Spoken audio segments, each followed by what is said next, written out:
alongside Bernal would later become a prominent exponent of the connection between Marxism, the labor movement and science. 9 At the time, Haldane was writing popular articles on the implications of scientific developments. 10 Bernal's The World, the Flesh and the Devil takes up the style and themes of Haldane's popular writings.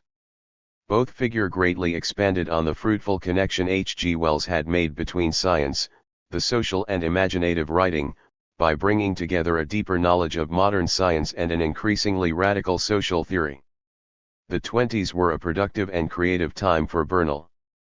In his scientific work, he extended the methods of crystallography to more and more complex molecular forms. By 1927 Bernal was back at the famous Dunn Laboratory at Cambridge, where Bernal was an integral part of a clear research program had emerged. It was to work out not just the chemical composition of organic molecules, but their architectural shape. This was the context in which Bernal wrote The World, the Flesh and the Devil. It is a text that distills all the ambitions of an age, whether scientific, political, cultural or even religious.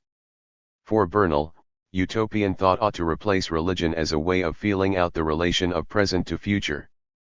In place of heaven or apocalypse, he offered a kind of writing that finds the conditions of the possible in language itself.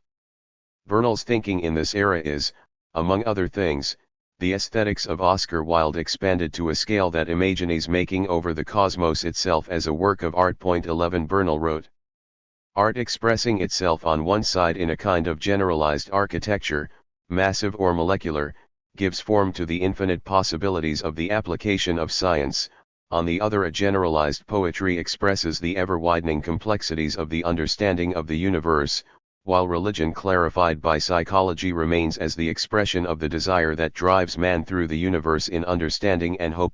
12. It was nothing if not a grand vision. As a practice of writing, the utopian mode has to narrate a future that is neither a compensation for a lack in the present, nor the fullness of a banal present proceeding on forever.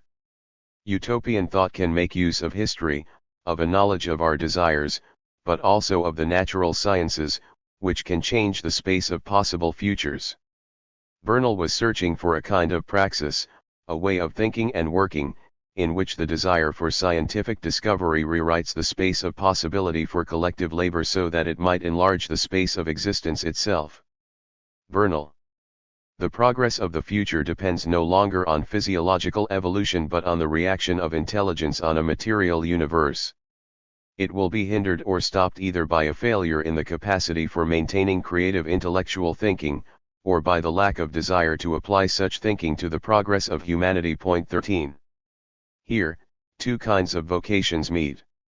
On the one hand, scientific curiosity, on the other, a poetics of the possible. Nothing guarantees their mutual and productive combination, however. Humanity may become static until it is destroyed by cosmic forces. 14 To today's reader, it now appears rather poignant that he worried about the vulnerability of our species being to the caprices of geological epochs. 15 The Anthropocene promises to be just such a capricious geological epoch. The World, the Flesh and the Devil is a three-part prose poem that takes an emerging scientific understanding of the material world as the generator of possibilities for life on an expanded scale.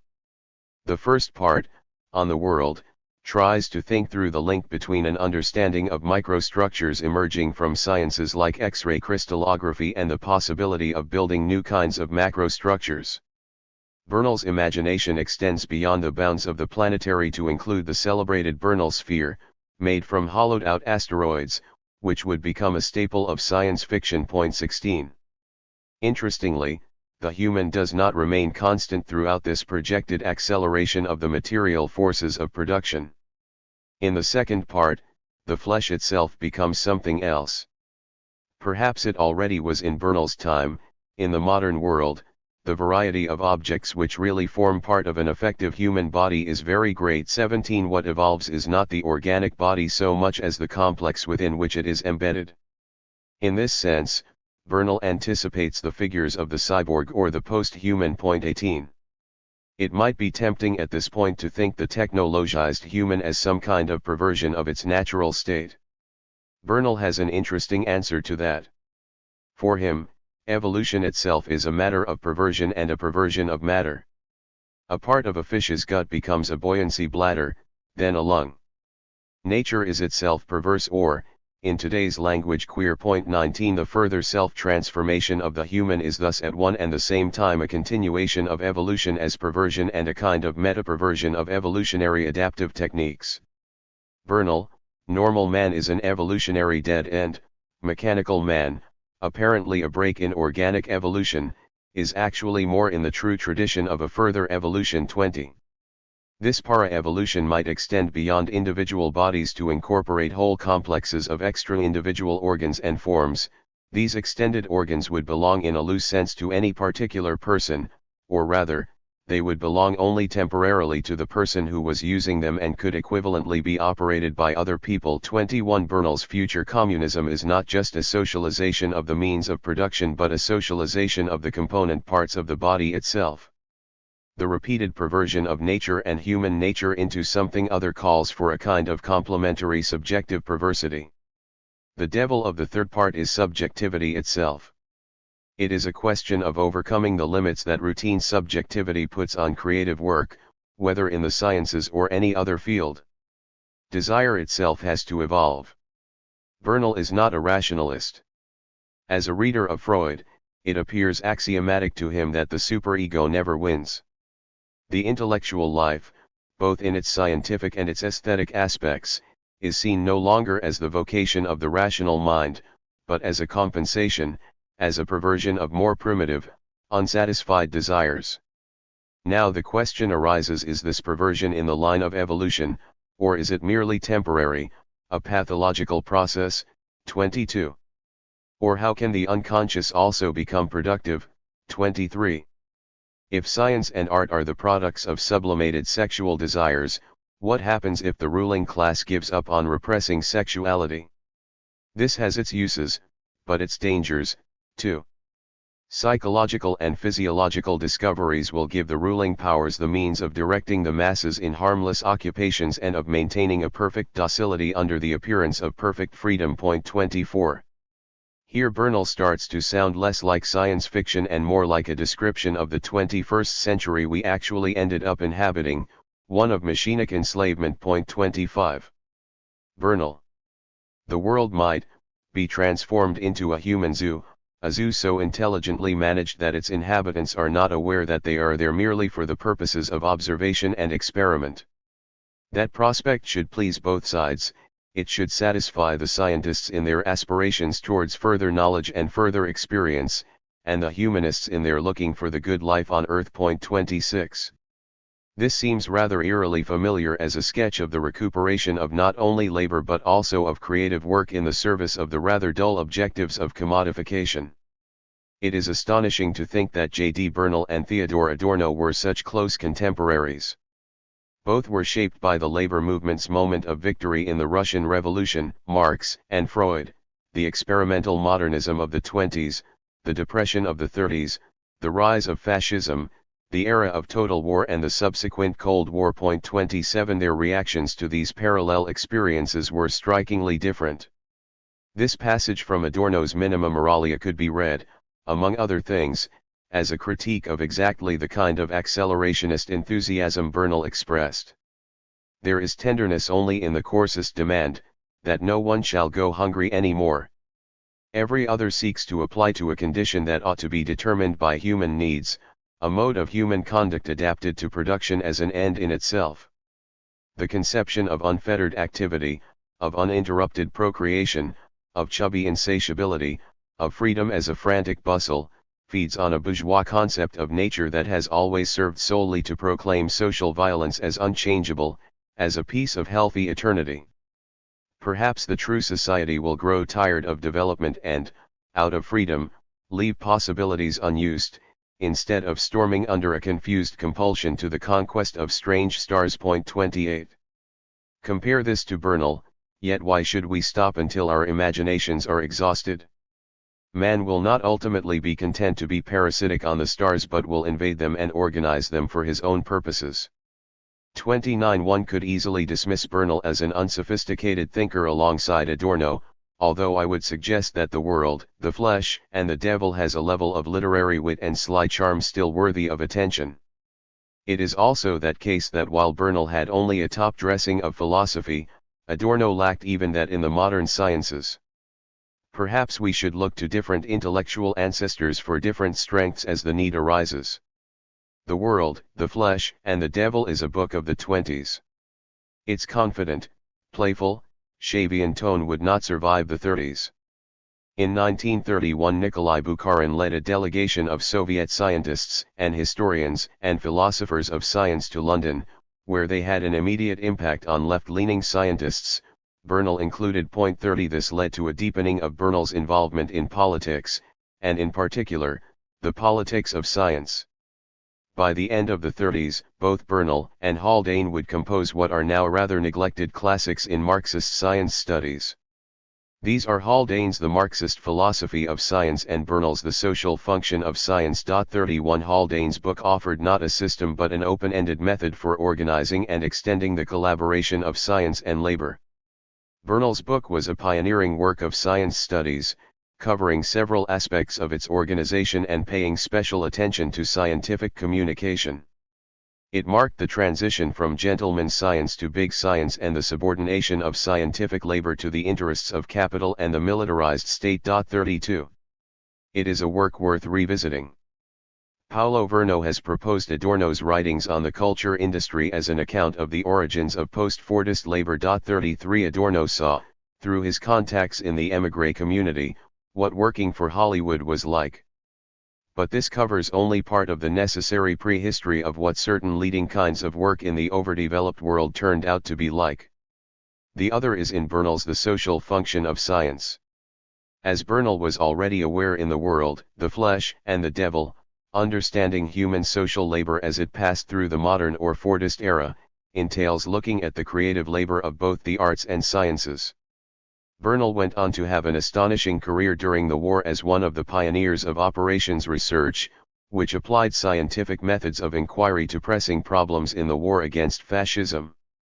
The creativity Bernal brought to this deadly task makes for a remarkable story, but one for another time. 34 After the Second World War, with the onset of the Cold War, his reputation went into rapid decline. The post-war period was not entirely barren, as Bernal did complete his sweeping overview Science in History. 35 This would count as a classic of vulgar Marxism were its account of the development of the forces of production from ancient times to the present not so erudite. He was very active in the peace movement, and the fostering of scientific research in non-Western and post-colonial countries. His scientific interests also ranged widely, from the molecular structure of water to the origins of life. 36 Several of his former students and workers in his laboratory went on to brilliant careers. And yet Bernal himself found his star waning on several fronts. He was an embattled academic leader at Birkbeck College. 37 His loyalty to Stalin and his equivocation about the scientific charlatan Lysenko, whose biology was promoted by Stalin, damaged his scientific reputation. 38 His unwavering loyalty to the Soviet Union cost him influence not only in the halls of state policy but on the left as well. He was, in the parlance of the time, a tank loyal to the Soviet Union through its invasions of both Hungary in 1956 and Czechoslovakia in 1968. By then the rump of the old left, to which he had so long belonged, had retreated into obdurate silence. 39 The New Left sidelined him as well. In his famous essay outlining an intellectual program for the New Left in Britain, Components of a National Culture, Perry Anderson dismissed in a single phrase the fantasies of Bernal. 41 Cannot fault Anderson for rejecting Bernal's Stalinism. However, one can ask if something was lost in marginalizing the scientific left from the general intellectual conversation of the New Left. Perhaps social struggles cannot be effectively fought by politics, philosophy, social science, and the arts without attention to their scientific and technical components. In an era in which computation has radically transformed the means of production, and in which the waste products of that means of production threaten to tear a metabolic rift in the entire Earth system, a return to a concrete knowledge of both the natural sciences and of how technologies actually work seems timely. So too does an imaginative capacity to evoke what possibilities might still be afforded to the best efforts of collective labor, ingenuity, and knowledge. It would be tempting to read Bernalism's decline as somehow present in germinal form in the world, the flesh, and the devil, as if a career were not as much a product of accidents as of fate. I think it is more helpful to look back at this early book as opening up a vast space of possible trajectories, some far more interesting than the one Bernal actually found himself on. It is a text redolent of an optimism about the capacity of collective human labor to make entire new worlds, and at the same time opens up astonishing vistas of just how original and strange any particular human life could become. In an age of impoverished ambitions, it is quite shocking to read what one talented young progressive thinker imagined could be made of the world. Foreword to the second edition. This short book was the first I ever wrote. I have a great attachment to it because it contains many of the seeds of ideas which I have been elaborating throughout my scientific life. It still seems to me to have validity in its own right. This essay in prediction was written on the eve of the greatest discoveries and inventions in science. It was written in a world before the discovery of atomic fission, the atom bomb, and atomic power, before nuclear fusion and the still distant prospect of unlimited power, in short, before the atomic age. Some aspects of possible developments of the material world are touched on in the first chapter. Increases in the supply of energy have certainly far exceeded my predictions, hopeful though they were. Then the next possibility, referred to in the book and now a reality, is the practical achievement of space navigation by rockets, the space age. There have been two more triumphs in the field of physics, the laser and the electronic computer, the latter now being used in all guidance and communication systems. Yet, in my opinion, the greatest discovery in all modern science has been one in molecular biology, the double helix, which explains in physical, quantum terms, the basis of life and gives some idea of its origin. It is the greatest and most comprehensive idea in all science, and, though it may be enlarged and restated, it is unlikely to be radically altered. The section in the book on the devil remains the most important, but, looking at it now, I find it is expressed too much in Freudian terms which are likely to be superseded. Many new ideas remain just under the horizon, notably those on memory, which now appears to have a chemical basis. The synthetic chapters at the end of the book need most alteration and real predictive power. Where this might take us, I cannot say. The progress of animal behavior studies and ethology should help to deduce the future of mankind from its origins. I have only touched on some of the main new developments that now have to be taken into account in an attempt to look into our future. J. D. Bernal. November 1968. The future. There are two futures, the future of desire and the future of fate, and man's reason has never learned to separate them. Desire, the strongest thing in the world, is itself all future, and it is not for nothing that in all the religions the motive is always forwards to an endless futurity of bliss or annihilation. Now that religion gives place to science, the paradisiacal future of the soul fades before the utopian future of the species, and still the future rules. But always there is, on the other side, destiny, that which inevitably will happen, a future here concerned not as the other was with man and his desires, but blindly and inexorably with the whole universe of space and time. The Buddhist seeks to escape from the will of life and death, the Christian passes through them in the faith of another world to come, the modern reformer, as unrealistic but less imaginative, demands his chosen future in this world of men. Can we in any better way reconcile desire and fate? In the belief of the scientist, the future can yield to an objective analysis only if he can put aside all desire of one future or another, and yet, in reaching for this unattainable understanding, by some mutual influence his desires and the events may grow more and more into harmony. Holding this hope, or better still, moved by a pure curiosity for things to come, how is it possible to examine scientifically the future? For in the science of the future observation is as impossible as experiment, and of the three methods there is left to us only prediction. In the other sciences prediction plays but a small part, and rightly so, for verification follows closely on its heels, but there are general methods in scientific prediction and we may try to apply them in dealing with the whole future state.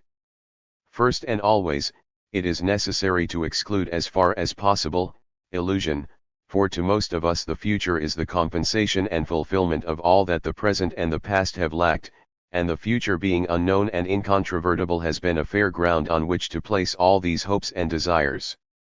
But in scientific prediction these desires are the most delusive guides. The opposite danger is as great and more insidious. In our lives we take the present for granted to an extent far greater than we can realize, so that even when we are thinking of the future we cannot separate the historic accidents of the society in which we were born from the axiomatic basis of the universe. Until the last few centuries this inability to see the future except as a continuation of the present prevented any but mystical anticipations of it. Luckily these complementary errors affect different parts of the future. It is in the near future where we are still sympathetically related to men and events that our desires have the most power to twist our appreciation of facts. We care less about the more distant future, but to approach it at all we must divest ourselves of so many customary forms, that even the more enlightened prophets let their imagination stop in some static utopia in despite of all evidence pointing to ever-increasing acceleration of change. What positive ideas can be found to take the place of the naive anticipation that the future will be like the present but more pleasant? The leading principle is that by which Lyell founded scientific geology, the state of the present and the forces operating in it contain implicitly the future state and point the way to its interpretation. We have three disciplines of thought to help us to this interpretation. History tells us how things have changed and how by inference they will change in the future. Strictly, prophecy should be treated as part of history, but, until history has found its laws, it must chiefly be used as a storehouse of illustrative facts, though one might say loosely that everything that will happen must conform with the spirit of history. The physical sciences, as far as we know them, give us the material of which future as much as past is built, and the manner of that building. The manner appears to us as physical law, but it may well be found to be a tautology which we are congenitally too limited to grasp. Lastly, there is the knowledge of our desires, but though the future according to our desires, is an illusion, our desires are, paradoxically, already tending to be the chief agent of change in the universe. It is only that the actual change is so rarely the desired change. The initial difficulty in the general prediction of the future is its enormous complexity and the interdependence of all its parts, but this complexity is not completely chaotic and we can always attack it by considering it as a product of chance and determinism, chance where we cannot see relationships, determinism where we can. The events out of which so complicated a thing as the general state of the universe is built, form neither one indivisible whole nor a set of equally independent units, but consist of complexes of which the components are themselves complex parts. This hierarchy of complexes is not imagined to have any objective validity, it is only an expression of the modes of human thought, a convenient simplification which makes science possible.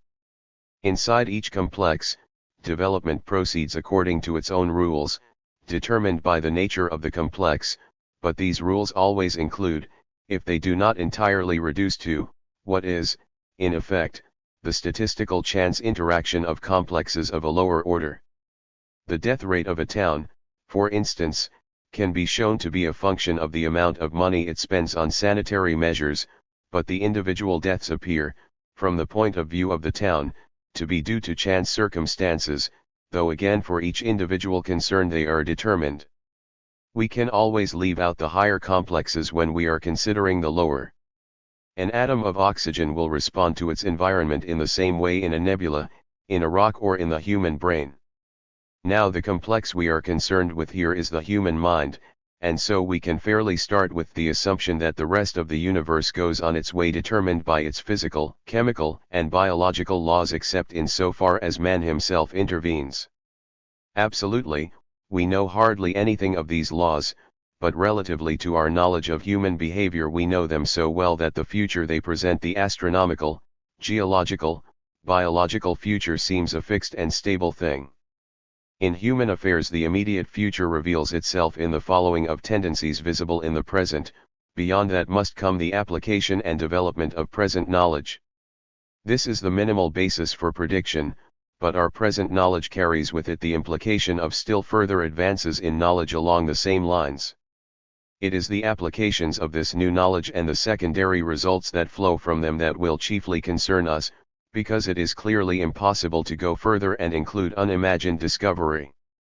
Of course, there is a considerable chance that one of the unpredictable discoveries will be so important that it will turn aside the whole course of development.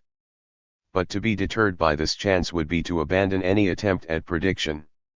Already the chance element comes in when we consider applications or developments of knowledge in more than one restricted field, because although we can predict the development in that field fairly well, we cannot predict the rate of development, and so the rates of development in different fields, which are constantly reacting on each other, being unpredictable, the resultant future becomes more and more uncertain the farther we look forward.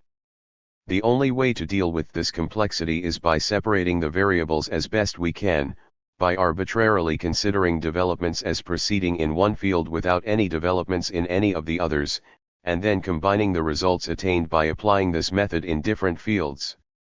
At the same time we must keep in mind that the state of development at any one period must be a self-consistent whole. Each line of development must have reached the level which is implied by the necessities of any of the other lines. For instance, the chemical control of life requires the development of chemical technique and apparatus of a very high order.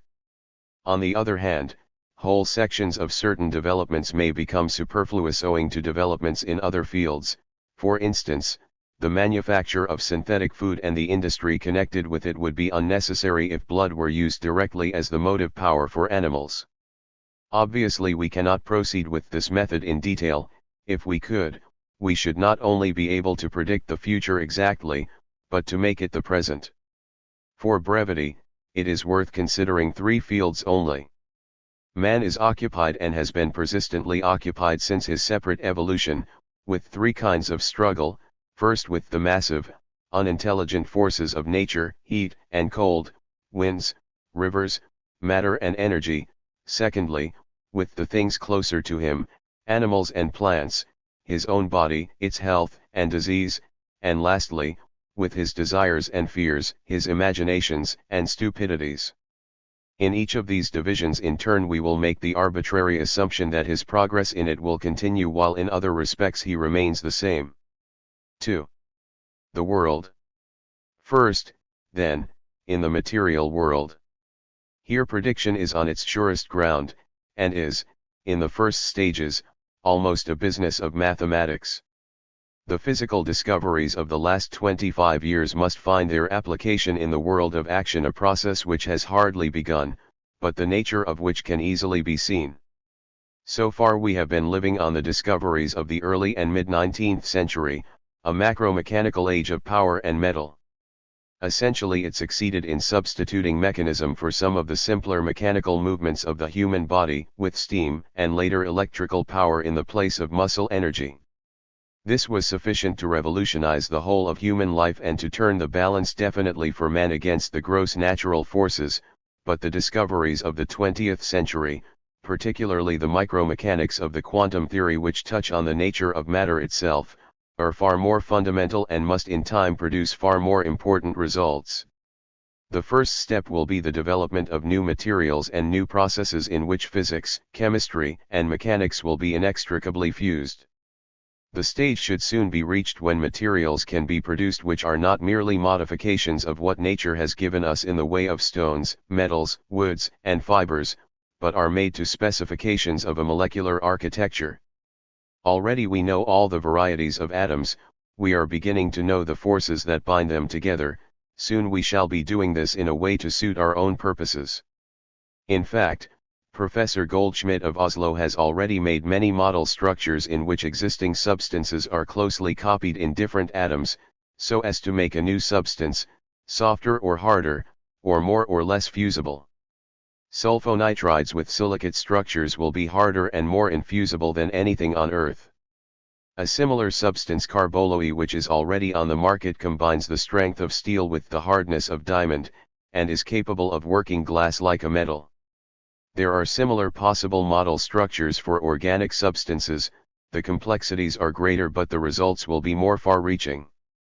The linked molecules that make fibers and elastic substances such as rubber or muscle, are already yielding to X-ray investigation. The proteid bodies of living matter must have an analogous but more complex structure.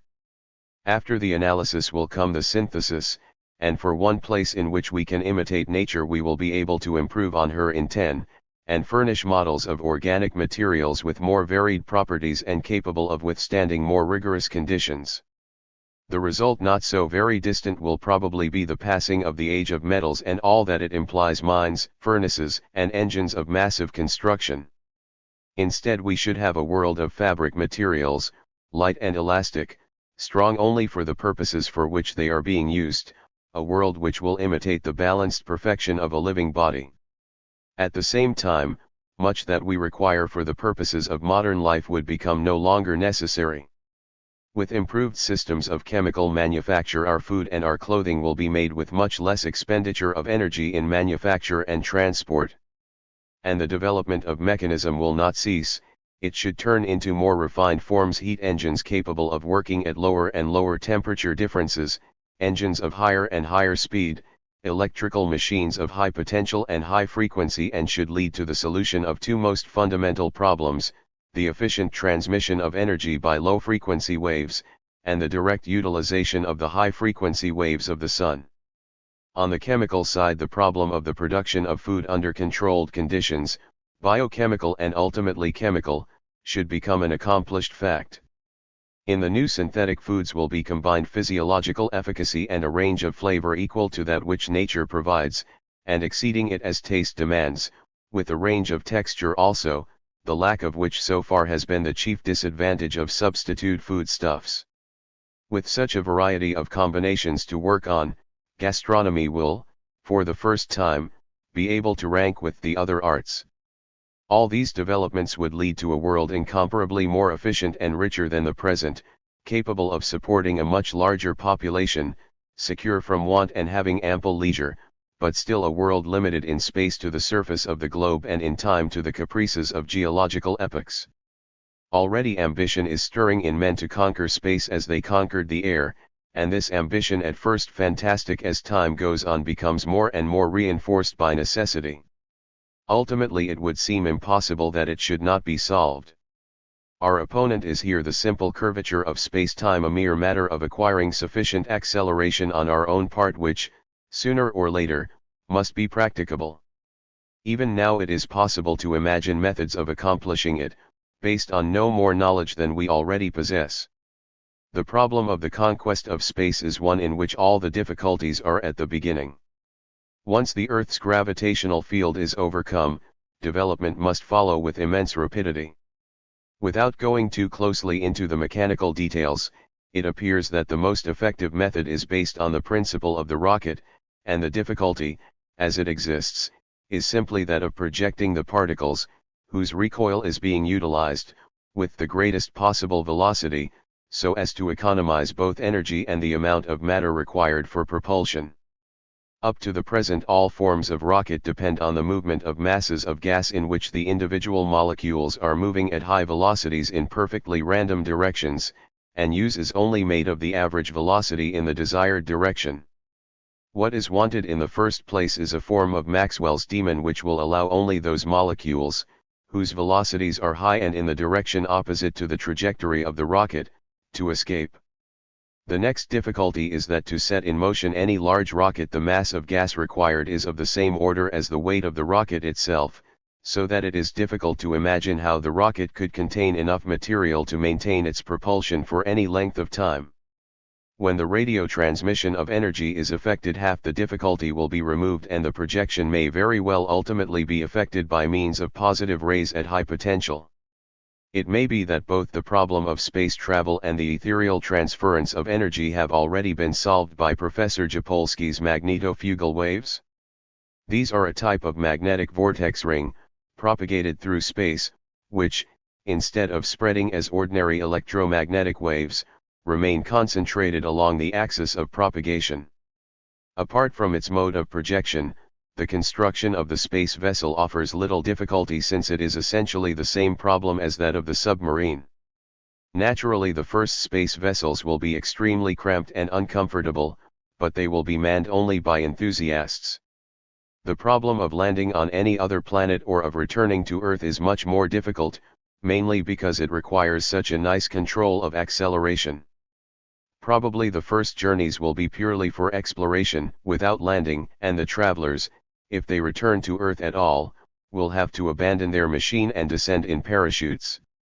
However it is effected, the first leaving of the Earth will have provided us with the means of traveling through space with considerable acceleration and, therefore, the possibility of obtaining great velocities even if the acceleration can only be maintained for a short time. If the problem of the utilization of solar energy has by that time been solved, the movement of these space vessels can be maintained indefinitely. Failing this, a form of space sailing might be developed which used the repulsive effect of the sun's rays instead of wind. A space vessel spreading its large, metallic wings, acres in extent, to the full, might be blown to the limit of Neptune's orbit. Then, to increase its speed, it would tack, close-hauled, down the gravitational field, spreading full sail again as it rushed past the sun. So far, those who have considered spatial navigation have regarded it from the point of view of exploration and planetary visitation, but the vast importance of escaping from the Earth's gravitational field has been almost entirely overlooked. On Earth, even if we should use all the solar energy which we receive, we should still be wasting all but 1/2 billionths of the energy that the sun gives out. Consequently, when we have learned to live on this solar energy and also to emancipate ourselves from the Earth's surface, the possibilities of the spread of humanity will be multiplied accordingly. We can imagine this occurring in definite stages. When the technicalities of space navigation are fully understood, there will, from desire or necessity, come the idea of building a permanent home for men in space. The ease of actual navigation in space together with the difficulties of taking off from or landing on planets like the Earth with considerable gravitational fields will in the first place lead to the necessity for bases for repairs and supplies not involving these difficulties. A damaged space vessel would, for instance, almost be bound to be destroyed in attempting Earth landing.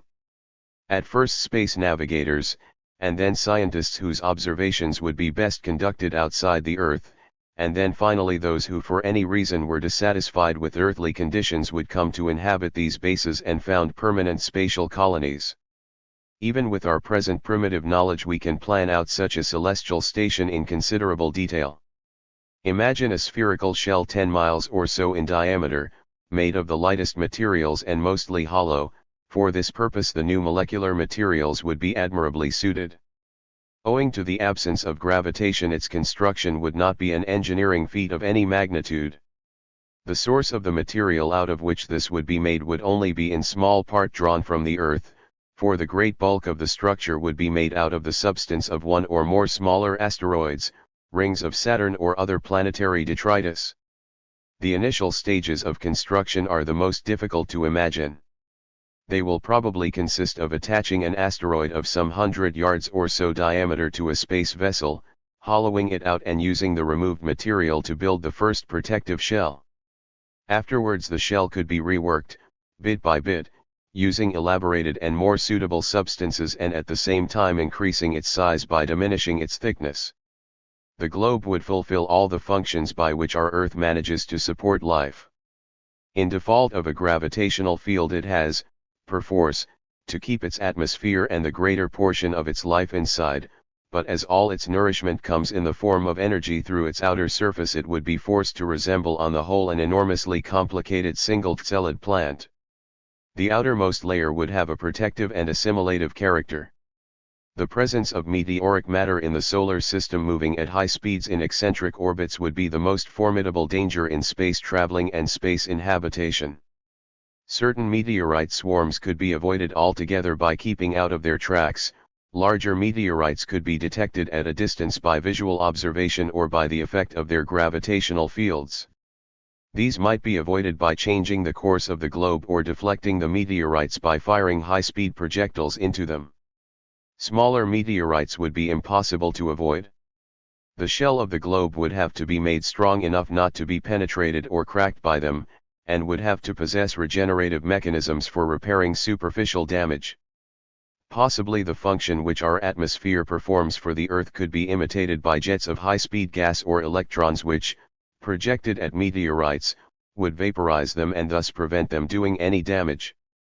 At the same time, meteoric matter might be the chief source of the material required for the growth or propulsion of the globe if a method of assimilating it could be found. The outer shell would be hard, transparent and thin. Its chief functions would be to prevent the escape of gases from the interior, to preserve the rigidity of the structure, and to allow the free access of radiant energy. Immediately underneath this epidermis would be the apparatus for utilizing this energy either in the form of a network of vessels carrying a chlorophyll-like fluid capable of resynthesizing carbohydrate bodies from carbon dioxide, or some purely electrical contrivance for the absorption of radiant energy. In the latter case, the globe would almost certainly be supplied with vast, tenuous, membranous wings which would increase its area of utilization of sunlight. The subcutaneous circulation would also have the necessary function of dissipating superfluous heat, in as low temperature radiation as possible. Underneath this layer would probably lie the main stores of the globe in the form of layers of solid oxygen, ice, and carbon or hydrocarbons. Inside these layers, which might be a quarter of a mile in thickness, would lie the controlling mechanisms of the globe. These mechanisms would primarily maintain the general metabolism, that is, they would regulate the internal atmosphere and climate both as to composition and movements. They would elaborate the necessary food products and distribute mechanical energy where it was required.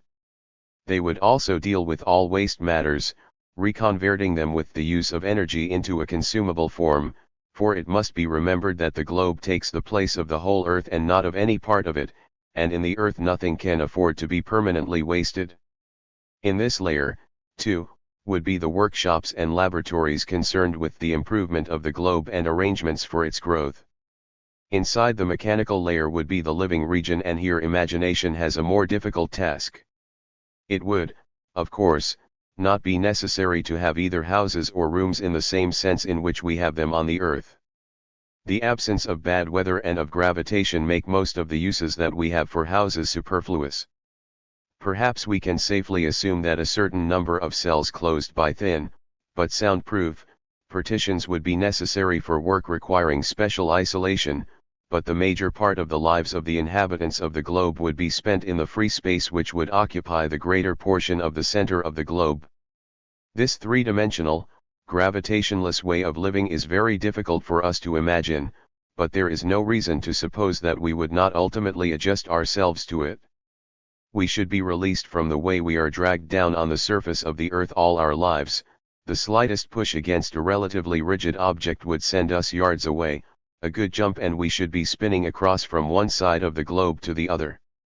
Resistance to the air would, of course, come in, as it does on the Earth, but this could be turned to advantage by the use of short wings. Objects would become endowed with a peculiar levity. We should have to devise ways of holding them in place other than by putting them down. Liquids and powders would at first cause great complications. An attempt to put down a cup of tea would result in the cup descending and the tea remaining as a vibrating globule in the air. Dust would be an unbearable nuisance and would have to be suppressed, because even wetting it would never make it settle. We should find in the end that all these things were great conveniences, but at first they would be extremely awkward.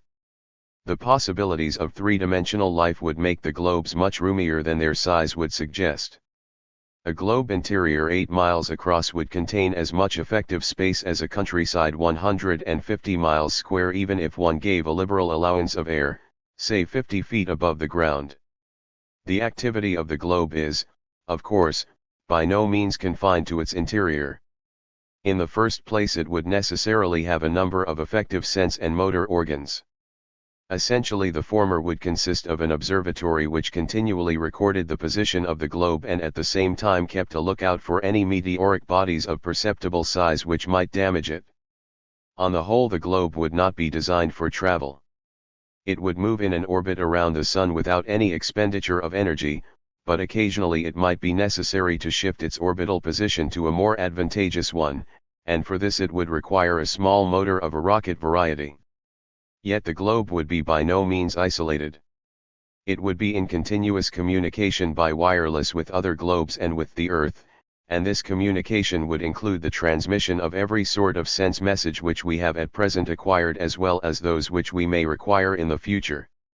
Interplanetary vessels would ensure the transport of men and materials, and see to it that the colonies were not isolated units. However, the essential positive activity of the globe or colony would be in the development, growth, and reproduction of the globe. A globe which was merely a satisfactory way of continuing life indefinitely would barely be more than a reproduction of terrestrial conditions in a more restricted sphere.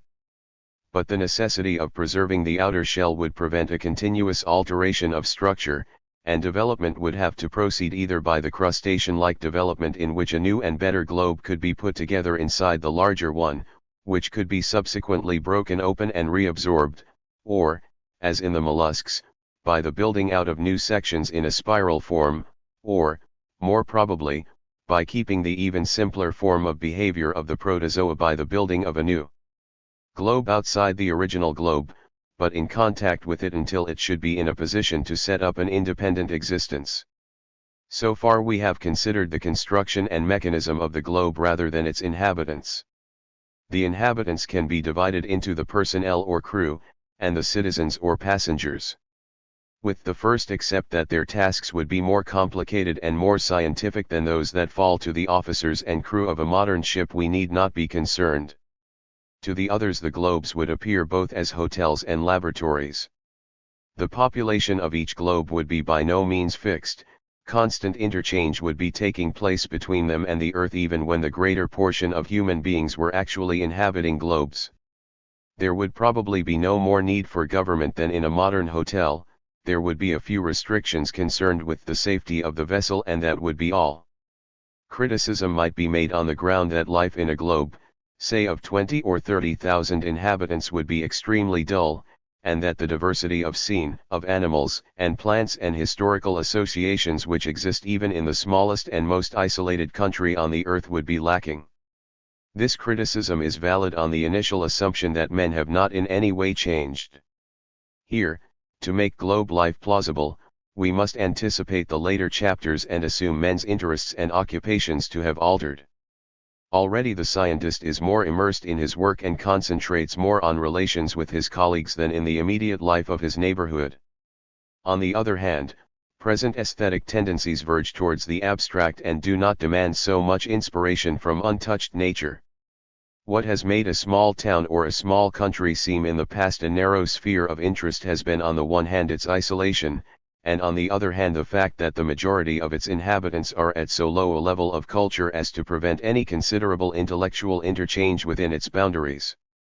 Neither limitation holds for the globes, and the case of ancient Athens is enough to show that small size alone does not prevent cultural activity. Free communications and voluntary associations of interested persons will be the rule, and for those whose primary interest is in primitive nature there will always remain the earth which, free from the economic necessity of producing vast quantities of agricultural products, could be allowed to revert to a very much more natural state. As the globes multiplied they would undoubtedly develop very differently according to their construction and to the tendencies of their colonies, and at the same time they would compete increasingly both for the sunlight which kept them alive and for the asteroidal and meteoric matter which enabled them to grow. Sooner or later this pressure, or perhaps the knowledge of the imminent failure of the sun, would force some more adventurous colony to set out beyond the bounds of the solar system. The difficulty involved in making this jump is probably as great as that of leaving the Earth itself. Interstellar distances are so large that high velocities, approaching those of light, would be necessary, and though high velocities would be easy to attain, it being merely a matter of allowing acceleration to accumulate, they would expose the space vessels to very serious dangers, particularly from dispersed meteoric bodies. A space vessel would, in fact, have to be a comet, ejecting from its anterior end a stream of gas which, meeting and vaporizing any matter in its path, would sweep it to the sides and behind in a luminous trail. Such a method would be very wasteful of matter, and one might perhaps count on some better one having been devised by that time. Even with such velocities, journeys would have to last for hundreds and thousands of years, and it would be necessary, if man remains as he is, for colonies of ancestors to start out who might expect the arrival of remote descendants. This would require a self-sacrifice and a perfection of educational method that we could hardly demand at the present. However, once acclimatized to space living, it is unlikely that man will stop until he has roamed over and colonized most of the sidereal universe, or that even this will be the end. Man will not ultimately be content to be parasitic on the stars, but will invade them and organize them for his own purposes. A star is essentially an immense reservoir of energy which is being dissipated as rapidly as its bulk will allow. It may be that, in the future, man will have no use for energy and be indifferent to stars except as spectacles, but if energy is still needed, the stars cannot be allowed to continue in their old way, but will be turned into efficient heat engines. The second law of thermodynamics, which, as Jeans delights in pointing out to us, will ultimately bring this universe to an inglorious close, may perhaps always remain the final factor. But by intelligent organization the life of the universe could probably be prolonged to many millions of times what it would be without organization. Besides, we are still too close to the birth of the universe to be certain about its death. In any case, long before these questions become urgent, it would seem impossible not to assume that man himself would have changed radically in this environment, and the nature of this change we must consider in the next chapter. 3. The flesh. In the alteration of himself, man has a great deal further to go than in the alteration of his inorganic environment.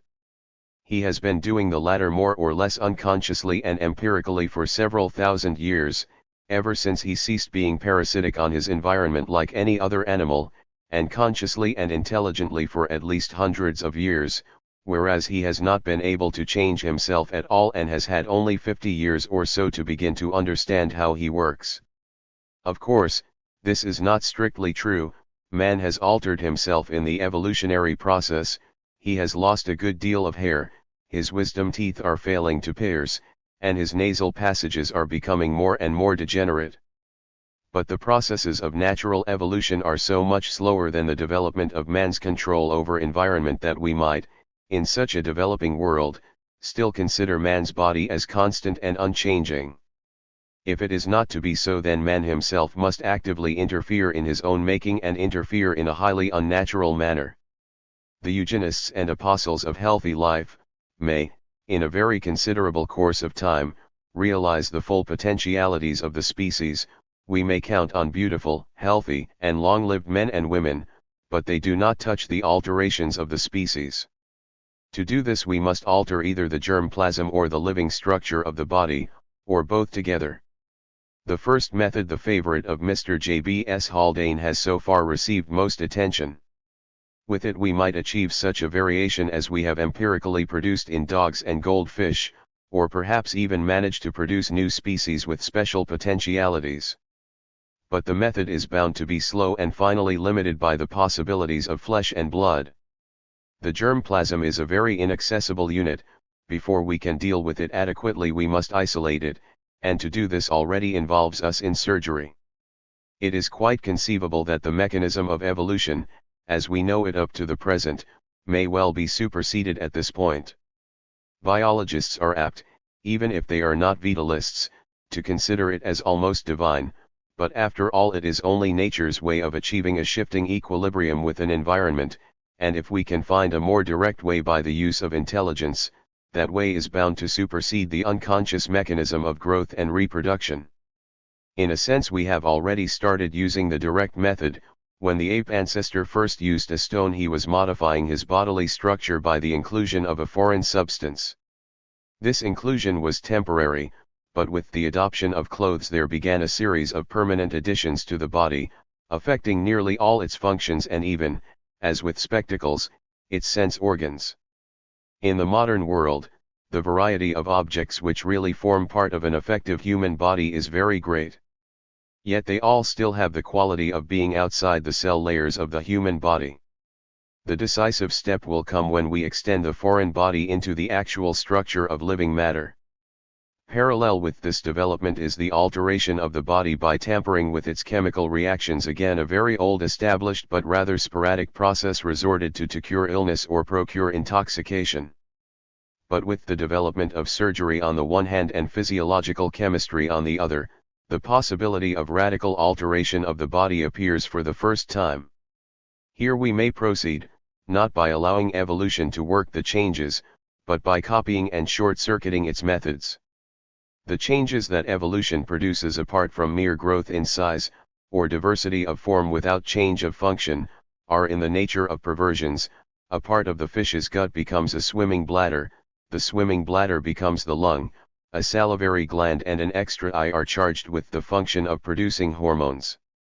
Under the pressure of environment or whatever else is the cause of evolution, nature takes hold of what already had existed for some now superseded activity, and with a minimum of alteration gives it a new function.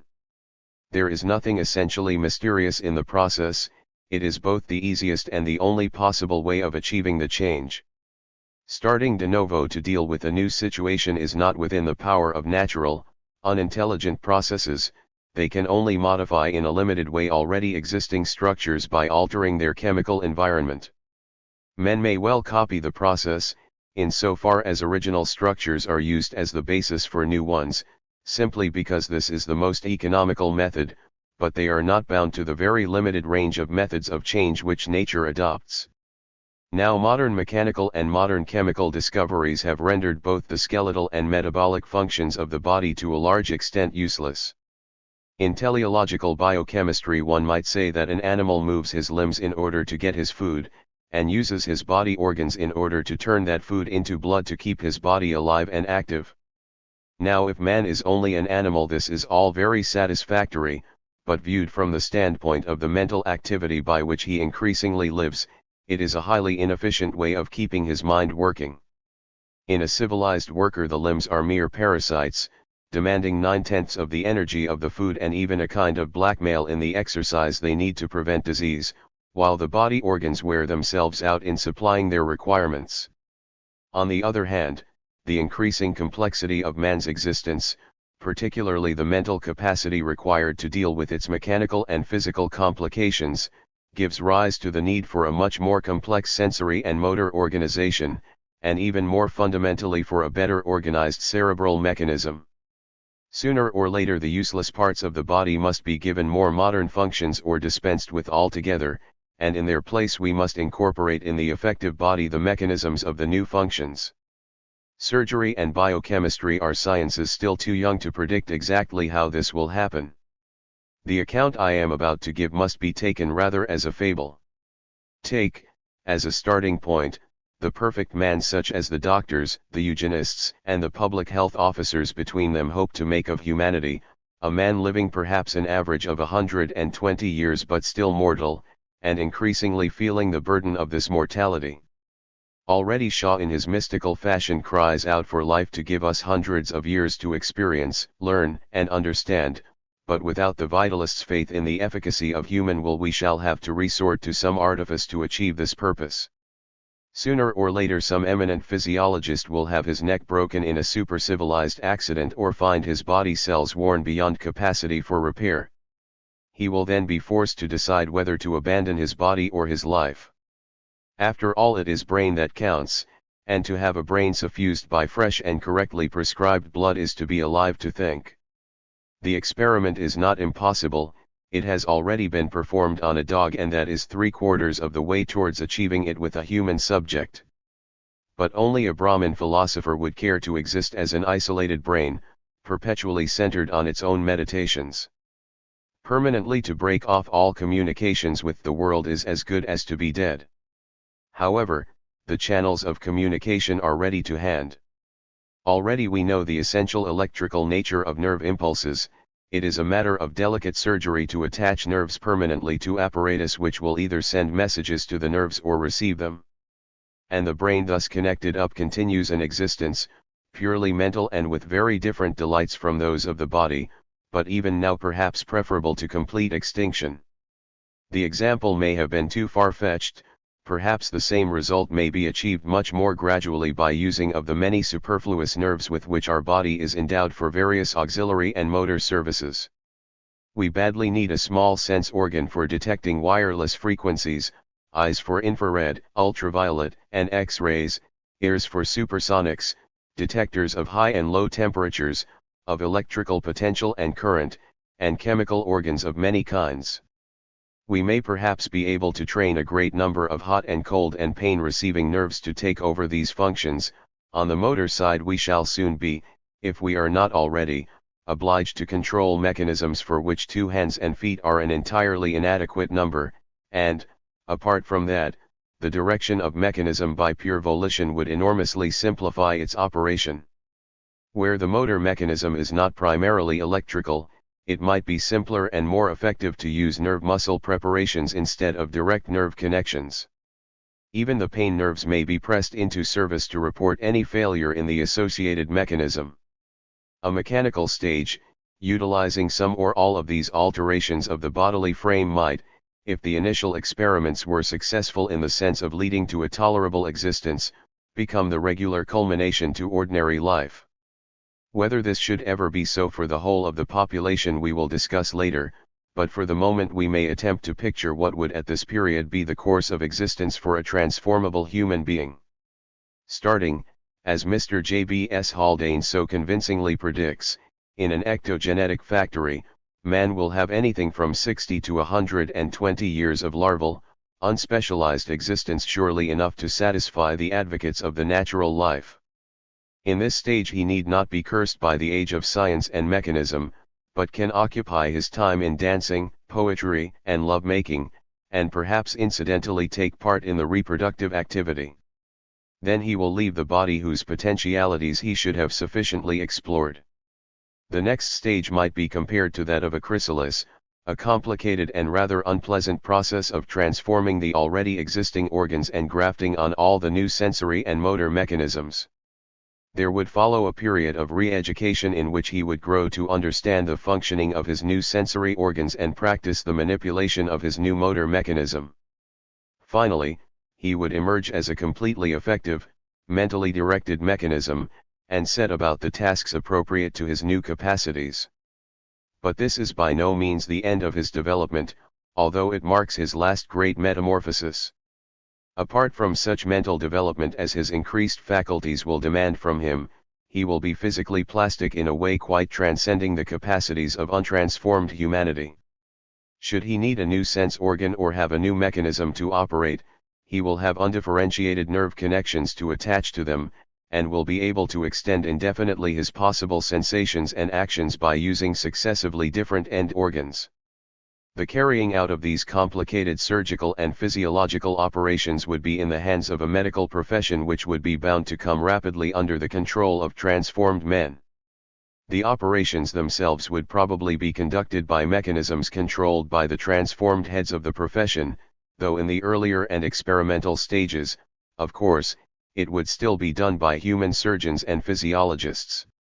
It is much more difficult to form a picture of the final state, partly because this final state would be so fluid and so liable to improve, and partly because there would be no reason whatever why all people should transform in the same way.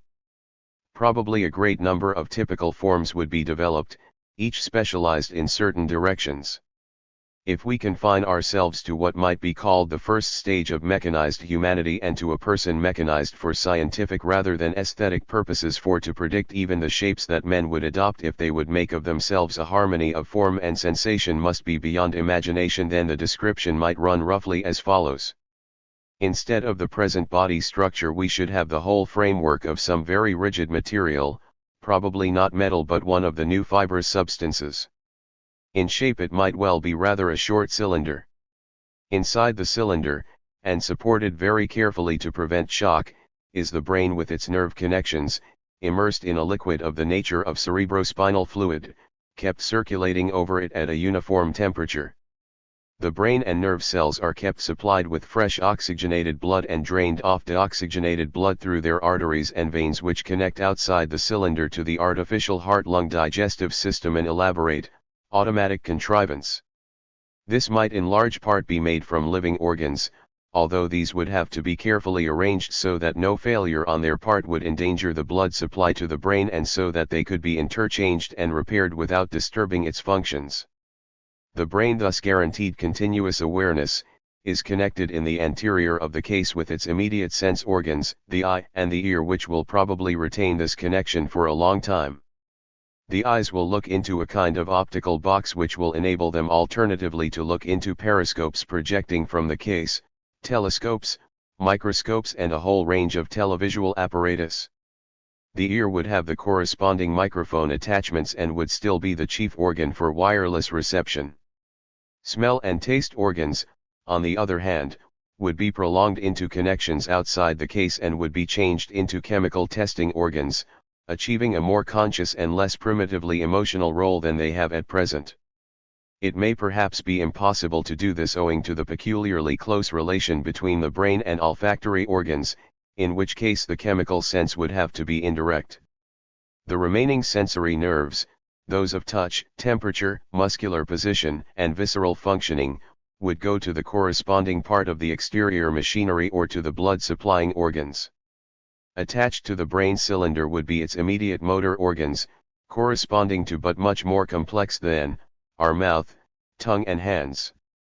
This appendage system would probably be built up like that of a crustacean, which uses the same general type of arm for antenna, jaw and limb, and they would range from delicate micromanipulators to levers capable of exerting considerable forces, all controlled by the appropriate motor nerves. Closely associated with the brain case would also be sound, color and wireless producing organs. In addition to these, there would be certain organs of a type we do not possess at present, the self-repairing organs, which under the control of the brain would be able to manipulate the other organs, particularly the visceral blood supply organs, and to keep them in effective working order. Serious derangements, such as those involving loss of consciousness, would still, of course, call for outside assistance, but with proper care these would be in the nature of rare accidents. The remaining organs would have a more temporary connection with the brain case. There would be locomotor apparatus of different kinds, which could be used alternatively for slow movement, equivalent to walking, for rapid transit and for flight. On the whole, however, the locomotor organs would not be much used because the extension of the sense organs would tend to take their place. Most of these would be mere mechanisms quite apart from the body. There would be the sending parts of the television apparatus, teleacoustic and telechemical organs, and telesensory organs of the nature of touch for determining all forms of texture. Besides these, there would be various telemotor organs for manipulating materials at great distances from the controlling mind. These extended organs would only belong in a loose sense to any particular person, or rather, they would belong only temporarily to the person who was using them and could equivalently be operated by other people. This capacity for indefinite extension might in the end lead to the relative fixity of the different brains, and this would, in itself, be an advantage from the point of view of security and uniformity of conditions, only some of the more active considering it necessary to be on the spot to observe and do things.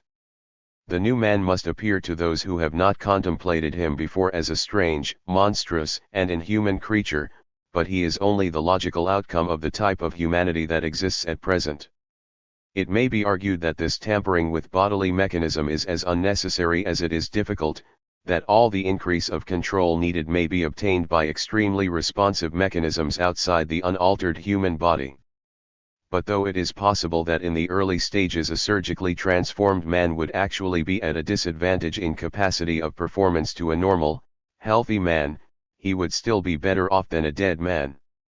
Although it is possible that man has far to go before his inherent physiological and psychological makeup becomes the limiting factor to his development, this must happen sooner or later, and it is then that the mechanized man will begin to show a definite advantage. Normal man is an evolutionary dead end. Mechanical man, apparently a break in organic evolution, is actually more in the true tradition of a further evolution. A much more fundamental break is implicit in the means of his development. If a method has been found of connecting a nerve ending in a brain directly with an electrical reactor, then the way is open for connecting it with a brain cell of another person. Such a connection being, of course, essentially electrical, could be affected just as well through the ether as along wires. At first this would limit itself to the more perfect and economic transference of thought which would be necessary in the cooperative thinking of the future. But it cannot stop here. Connections between two or more minds would tend to become a more and more permanent condition until they functioned as dual or multiple organisms. The minds would always preserve a certain individuality, the network of cells inside a single brain being more dense than that existing between brains, each brain being chiefly occupied with its individual mental development and only communicating with the others for some common purpose. Once the more or less permanent compound brain came into existence, two of the ineluctable limitations of present existence would be surmounted. In the first place, death would take on a different and far less terrible aspect. Death would still exist for the mentally directed mechanism we have just described, it would merely be postponed for 300 or perhaps 1,000 years, as long as the brain cells could be persuaded to live in the most favorable environment, but not forever. But the multiple individual would be, barring cataclysmic accidents, immortal, the older components as they died being replaced by newer ones without losing the continuity of the self, the memories and feelings of the older member transferring themselves almost completely to the common stock before its death. And if this seems only a way of cheating death, we must realize that the individual brain will feel itself part of the whole in a way that completely transcends the devotion of the most fanatical adherent of a religious sect. It is admittedly difficult to imagine this state of affairs effectively. It would be a state of ecstasy in the literal sense, and this is the second great alteration that the compound mind makes possible. Whatever the intensity of our feeling, however much we may strive to reach beyond ourselves or into another's mind, we are always barred by the limitations of our individuality. Here at least those barriers would be down, feeling would truly communicate itself, memories would be held in common, and yet in all this, identity and continuity of individual development would not be lost. It is possible, even probable, that the different individuals of a compound mind would not all have similar functions or even be of the same rank of importance. Division of labor would soon set in. To some minds might be delegated the task of ensuring the proper functioning of the others, some might specialize in sense reception and so on. Thus would grow up a hierarchy of minds that would be more truly a complex than a compound mind. The complex minds could, with their lease of life, extend their perceptions and understanding and their actions far beyond those of the individual. Time senses could be altered, the events that moved with the slowness of geological ages would be apprehended as movement, and at the same time the most rapid vibrations of the physical world could be separated. As we have seen, sense organs would tend to be less and less attached to bodies, and the host of subsidiary, purely mechanical agents and perceptors would be capable of penetrating those regions where organic bodies cannot enter or hope to survive. The interior of the earth and the stars, the inmost cells of living things themselves, would be open to consciousness through these angels, and through these angels also the motions of stars and living things could be directed. This is perhaps far enough, beyond that the future must direct itself. Yet why should we stop until our imaginations are exhausted? Even beyond this there are foreseeable possibilities. Undoubtedly the nature of life processes themselves will be far more intensively studied. To make life itself will be only a preliminary stage, because in its simplest phases life can differ very little from the inorganic world. But the mere making of life would only be important if we intended to allow it to evolve of itself anew. This, as Mr. White suggests in Archimedes, is necessarily a lengthy process, but there is no need to wait for it. Instead, artificial life would undoubtedly be used as ancillary to human activity and not allowed to evolve freely except for experimental purposes. Men will not be content to manufacture life, they will want to improve on it. For one material out of which nature has been forced to make life, man will have 1,000, living and organized material will be as much at the call of the mechanized or compound man as metals are today, and gradually this living material will come to substitute more and more for such inferior functions of the brain as memory, reflex actions, etc., in the compound man himself, for bodies at this time would be left far behind. The brain itself would become more and more separated into different groups of cells or individual cells with complicated connections, and probably occupying considerable space. This would mean loss of motility, which would not be a disadvantage owing to the extension of the sense faculties. Every part would not be accessible for replacing or repairing, and this would in itself ensure a practical eternity of existence, for even the replacement of a previously organic brain cell by a synthetic apparatus would not destroy the continuity of consciousness. The new life would be more plastic, more directly controllable, and at the same time more variable and more permanent than that produced by the triumphant opportunism of nature. Bit by bit, the heritage in the direct line of mankind, the heritage of the original life emerging on the face of the world, would dwindle, and in the end disappear effectively, being preserved perhaps as some curious relic, while the new life, which conserves none of the substance and all the spirit of the old, would take its place and continue its development. Such a change would be as important as that in which life first appeared on the earth's surface, and might be as gradual and imperceptible. Finally, consciousness itself may end or vanish in a humanity that has become completely etherealized, losing the close-knit organism, becoming masses of atoms in space communicating by radiation, and ultimately perhaps resolving itself entirely into light. That may be an end or a beginning, but from here it is out of sight. 4. The devil. Why do the first lines of attack against the inorganic forces of the world and the organic structure of our bodies seem so doubtful, fanciful, and utopian? Because we can abandon the world and subdue the flesh only if we first expel the devil, and the devil, for all that he has lost individuality, is still as powerful as ever. The devil is the most difficult of all to deal with. He is inside ourselves, we cannot see him. Our capacities, our desires, our inner confusions are almost impossible to understand or cope with in the present, still less can we predict what will be the future of them. Psychology at the present day is hardly in a better state than physics in the time of Aristotle. It has acquired a vocabulary, the general movements and transformations of conscious and unconscious motives are described, but nothing more. Yet in the absence of scientific analysis something must be said, because all the changes I have predicted in the organic or inorganic world must, in the first place, start from some human psychological motive and affect themselves through the operation of human intellectual processes.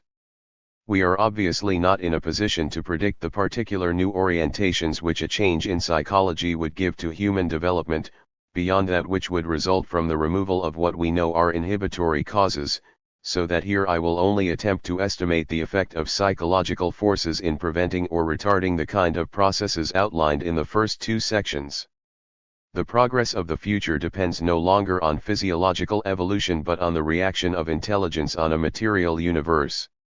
It will be hindered or stopped either by a failure in the capacity for maintaining creative intellectual thinking, or by the lack of desire to apply such thinking to the progress of humanity, or, of course, by both these causes together. Consider first the retarding factors that endanger the capacity for creative thinking. Some are apparent now.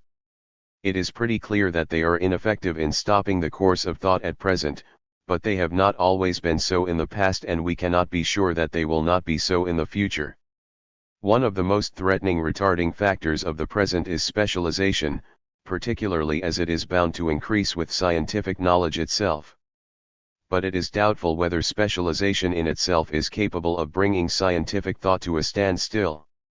It retards it insofar as the specialist is ignorant of current thought in other fields, and the remedy for this is obviously an intelligently operated system of distribution and grading of knowledge so that each worker may have the amount that he requires outside his own field, in a form which can be absorbed with a minimum of mental effort. The problem is essentially that of communications to an army in action. After a rapid advance, communications become disorganized, and there is a temporary halting until they are again in working order. Such an organization of intellectual work for definite ends involves a fundamental change. It is analogous to the change from a food-gathering to a food-producing society. The modern scientist is a primitive savage. If he is active and enterprising, he tracks his prey down alone or in small parties. If he is industrious and thorough, he gathers and piles up the natural products around him, but for his success he has to thank not only his own skill and the lore of his craft, but the richness of nature and the paucity of his companions. Good hunting will not last much longer, but the tilled ground is richer. We shall be forced to attempt planned and directed researches employing hundreds of workers for many years, and this cannot be done without risking the loss of independence and originality. This is a serious and fundamental obstacle, but it may be overcome in two ways. It should be possible so to improve educational methods, that mental activity, the capacity to form new associations, should not be incompatible with the performance of routine work, that is, every research worker should be potentially able to add to and modify the whole course of the research and suggestions.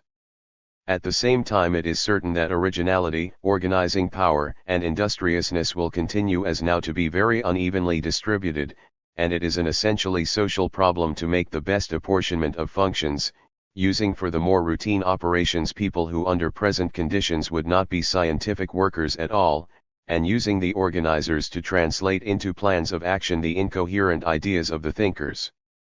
Pedantry and bureaucracy, symptoms of an unintelligent respect for the past, are at present real dangers, but, once their genesis is understood, they can be made to vanish. Specialization is brought about by the wideness of the field in which science operates, but as we go more deeply into nature the intrinsic complication of the phenomena increases and the modes of thinking used in ordinary life become more inadequate to deal with them. It is conceivable that the supply of minds capable of making any impression on these deeper problems may more and more fall behind the number required, and that all the efforts of education to produce 10 genii where one grew before will be foiled by intrinsic difficulties in nature. It is impossible to know whether this will happen. One may guess, from experience of the past, that nature is never so complicated as it looks, that the value of theory and deductive thinking and the use of appropriate language and symbolism will reduce the difficulties in the measure that they are approached.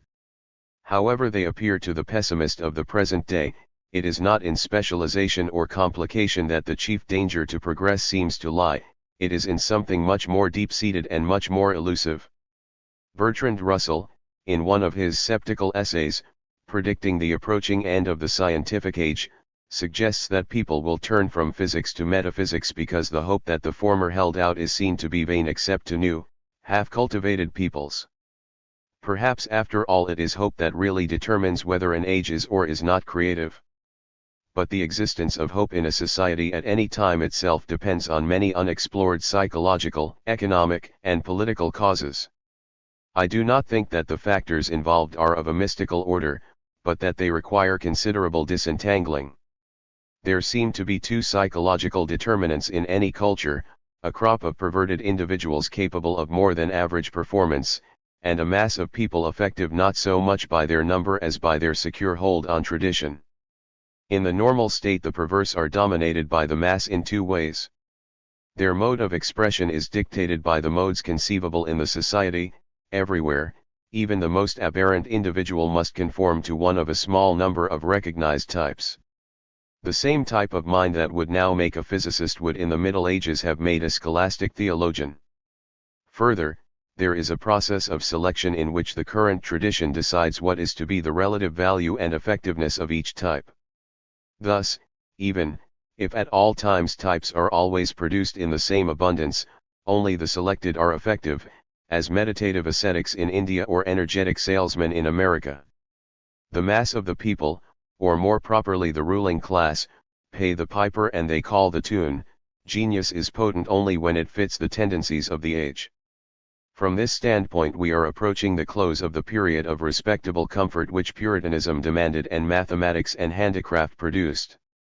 But this period may not end in a regression to the medieval state through the ultimate dissatisfaction with science. Before that happens science, raised to power by industrialism, may in its turn become the directing tradition. Political and social events must also be effective, but not in a very obvious fashion. Both political confusion and prolonged peace undoubtedly affect creative thought, but whether they respectively hinder or help it is not at all certain. When one contrasts Athens, Renaissance Italy, and feudal China, on the one hand, with the Roman, the Spanish and the Chinese empires on the other, war would seem positively to help mental activity. But as many examples could be found to the contrary. There may be something in the suggestion that wherever war appeared stimulating, it was a war between approximate equals, so that the disasters were seen to be due to human folly or perversity.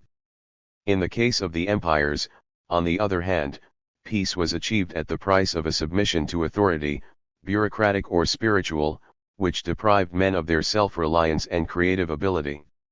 However this may be, historical factors tend to have somewhat of a cyclic nature, and in the long run to cancel each other out, although it is always possible that one age will destroy, or cause to be forgotten, more than the previous ages produced, and that a definite culmination may be reached in human progress.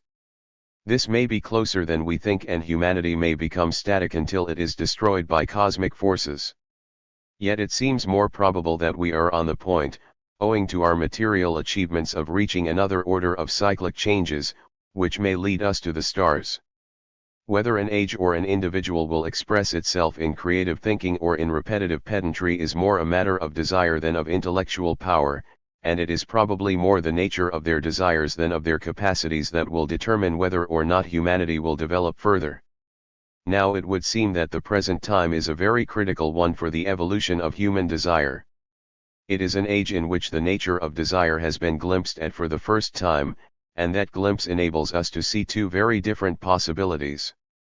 The intellectual life, both in its scientific and its aesthetic aspects, is seen no longer as the vocation of the rational mind, but as a compensation, as a perversion of more primitive, unsatisfied desires. Now the question arises, is this perversion in the line of evolution, or is it a merely temporary, pathological process? If by a sounder psychology, a way of living more in accordance with nature, it should be found that the satisfaction of purely human, or, as we might almost say, purely mammalian desires is capable of absorbing all the energy that suppression now forces into scientific or aesthetic channels, then the human race may well find itself statically employed in leading an idyllic, Melanesian existence of eating, drinking, friendliness, love-making, dancing and singing, and the golden age may settle permanently on the world. On the other hand, it may be that though the desire, the necessity to escape life on the paths of intellectual or aesthetic creation may be weakened by the application of an intelligent psychology, yet a corresponding freedom from the internal conflicts which now hinder both these forms of expression may more than compensate for what is lost, and we may find the capacity to live at the same time more fully human and fully intellectual lives. The latter alternative is more in line with the recent developments of Freudian psychology, which divide the psyche into the primitive ID, the ego, which is its expression of contact with reality, and the superego, which represents its aspirations and ideals. Rationalism strove to make the superego the dominant partner. It never succeeded, not only because its standard was too high to allow any outlet for the primitive forces, but because it was itself too arbitrary, too tainted with distorted primitive wishes ever to be brought into correspondence with reality.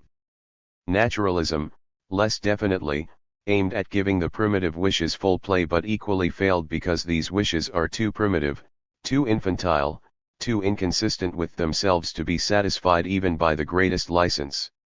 The aim of applied psychology is rather now to bring, by analysis or education, the ideals of the superego in line with external reality, using and rendering innocuous the power of the ID and leading to a life where a full adult sexuality would be balanced with objective activity. It is this alternative that makes the mechanical, biological progress that I have outlined not only possible but almost necessary, for a sound intellectual humanity will never be content with repeating itself in circles of metaphysical thinking like Shaw's Immortals, but will need a real externalization in the transforming of the universe and itself. Such a development could hardly leave unchanged the present types of human interests in art and science and religion. It is here that prediction is most difficult and most fascinating. Under the influence of psychology, it may well be that, just as all the branches of science itself are coalescing into a unified world picture, so the human activities of art and attitudes of religion may be fused into one whole action-reaction pattern of man to reality. The recognition of the art that informs all pure science need not mean the abandonment for it of all present art, rather it will mean the completion of the transformation of art that has already begun. Art expressing itself on one side in a kind of generalized architecture, massive or molecular, gives form to the infinite possibilities of the application of science, on the other a generalized poetry expresses the ever-widening complexities of the understanding of the universe, while religion clarified by psychology remains as the expression of the desire that drives man through the universe in understanding and hope. It is not sufficient, however, to consider the absence or presence of desire for progress, because that desire itself will not make itself effective until it can overcome the quite real distaste and hatred which mechanization has already brought into being. This distaste is nothing to what the bulk of present humanity would feel about even the milder of the changes which are suggested here.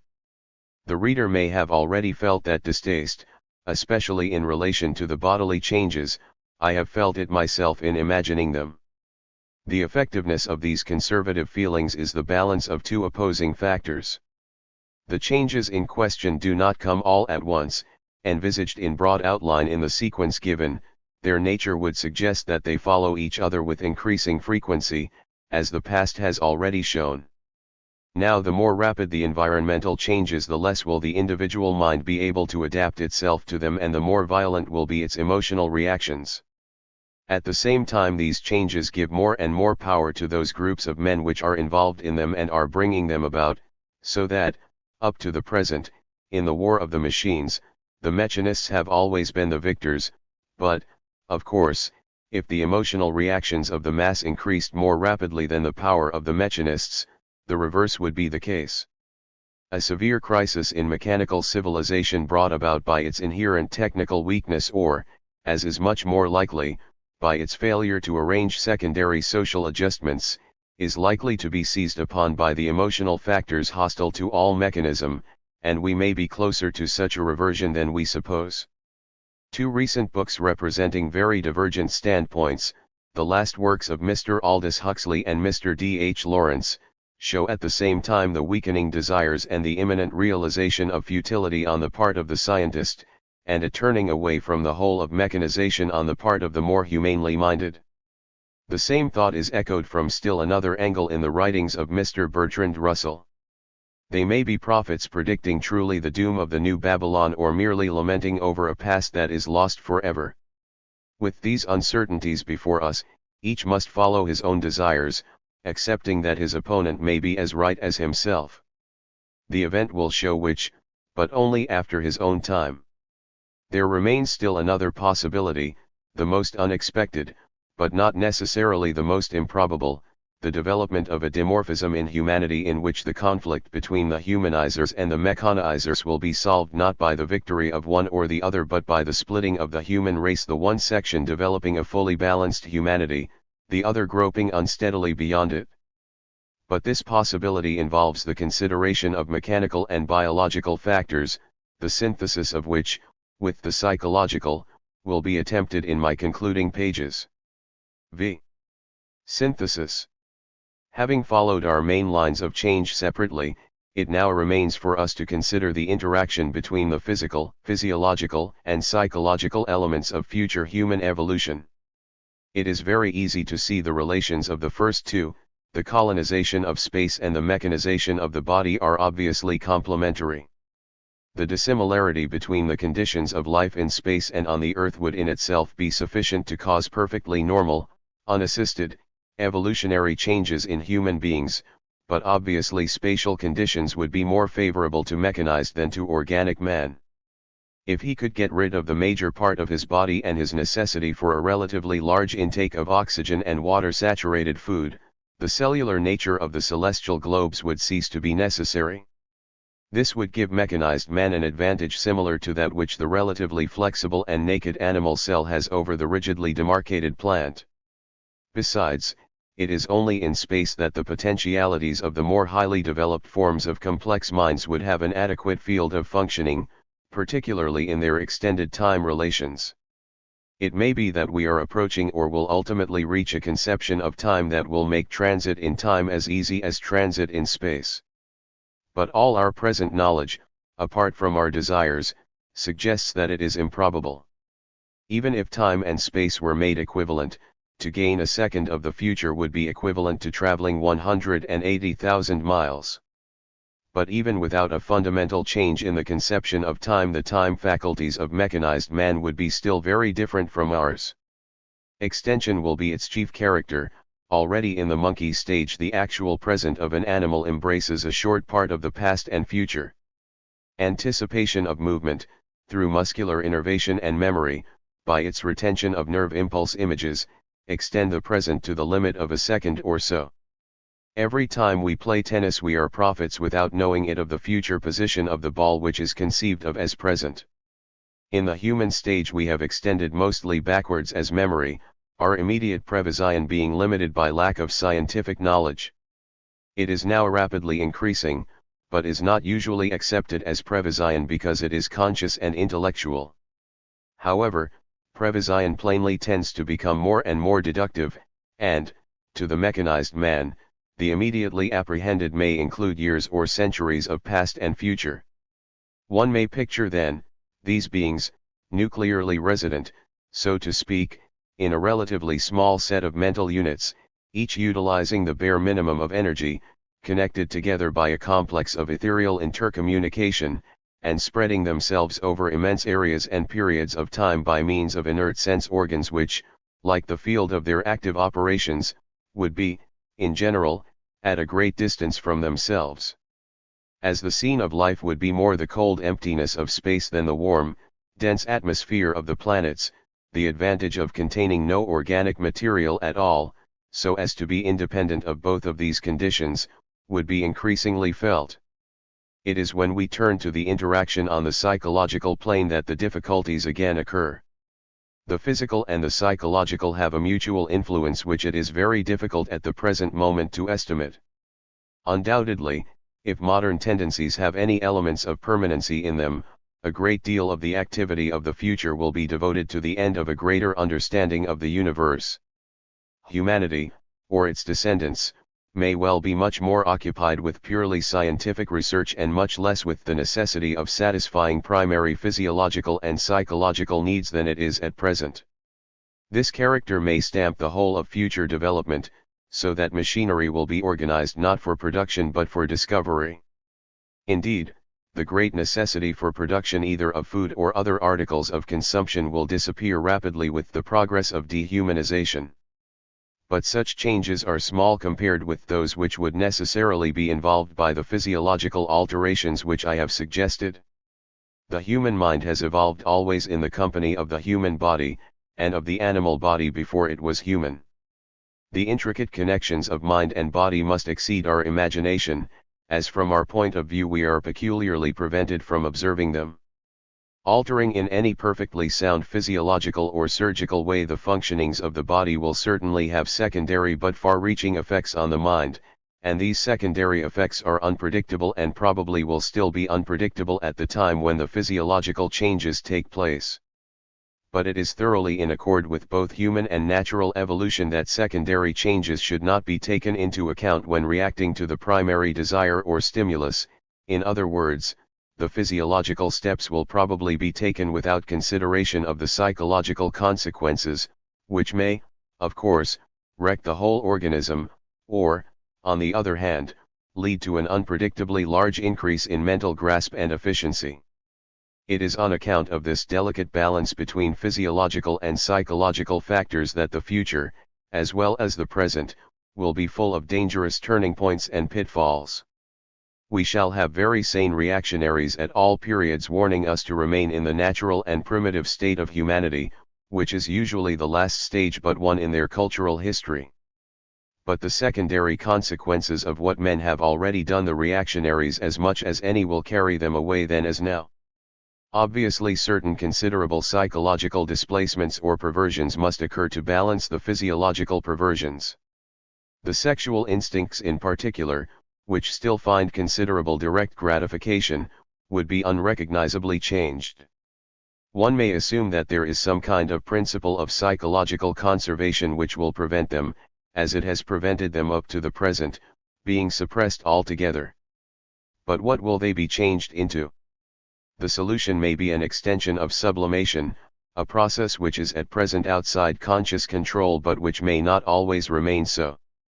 A part of sexuality may go to research, and a much larger part must lead to aesthetic creation. The art of the future will, because of the very opportunities and materials it will have at its command, need an infinitely stronger formative impulse than it does now. The cardinal tendency of progress is the replacement of an indifferent chance environment by a deliberately created one. As time goes on, the acceptance, the appreciation, even the understanding of nature, will be less and less needed. In its place will come the need to determine the desirable form of the humanly controlled universe, which is nothing more nor less than art. The psychology of a complex mind must differ almost as much from that of a simple, mechanized mind as its psychology would from ours, because something that must underlie and perhaps be even greater than sex is involved.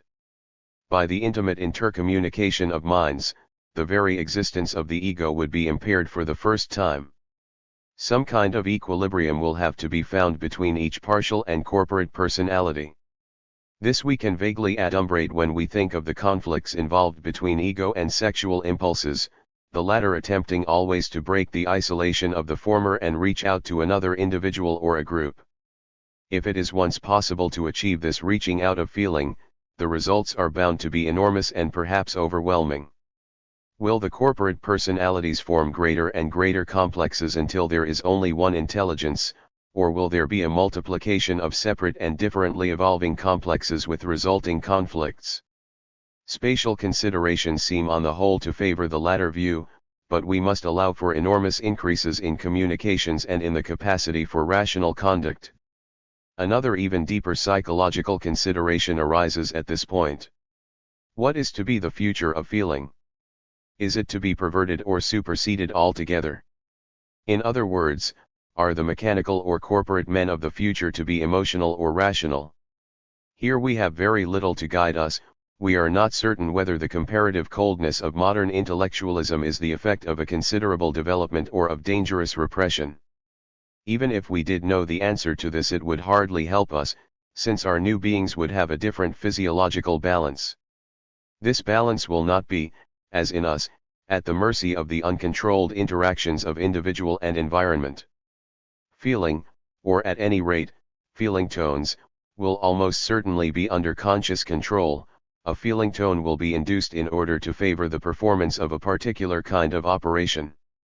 Of course, it would be excessively dangerous for human beings in their present state to have this control of their feelings. A great majority would probably be content to remain in a state of more or less ecstatic happiness, but the man of the future will probably have discovered that happiness is not an end of life.